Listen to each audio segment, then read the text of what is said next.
দেখো দেখো কত মজা করে খাচ্ছে। কি খাচ্ছে বলো তো? এই যে দেখো, দেখতেই পাবে। আজকে কিছুটা ফুচকা বানিয়ে নিলাম বাড়িতে। রেডিমেড ফুচকা কিনে এনে ভেজে নিলাম। অ্যাকচুয়ালি ব্যাপারটা হচ্ছে, আমার ওই দোকানে দুটো চারটে খেয়ে পোষায় না। সেই কারণে আমি কি করি, বাড়িতে বেশ কিছুটা বানিয়ে নিই। আর দেখো, এটা পড়ে গেছিলো, আমার ছেলে কায়দা দেখাচ্ছিলো, এটাই খেলা দেখাচ্ছিলো।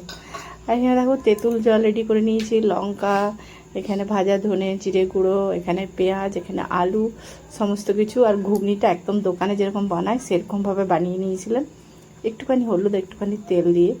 তারপর দেখো আলুর সঙ্গে ঘুগনিটা মাখিয়ে নিলাম, পেঁয়াজ দিয়ে দিলাম, আর লঙ্কা টঙ্কা যে গুঁড়োগুলো আছে সব দিয়ে দিলাম। দিয়ে আজকে জমিয়ে পুরো ফুচকা খেয়ে নিলাম বাড়িতে। দোকানে গিয়ে দুটো চারটে খেয়ে আমার একদম, সত্যি কথা বলতে, একদম পোষায় না। আজকে ওই জন্য বেশ মজা করে তেঁতুল জল দিয়ে বাড়িতে খেলাম। কে কে পছন্দ করো অবশ্যই জানিও। এখনকার মতো বাই। সবাই কেমন আছো জানাবে। টাটা, সবাই ভালো থেকো, সুস্থ।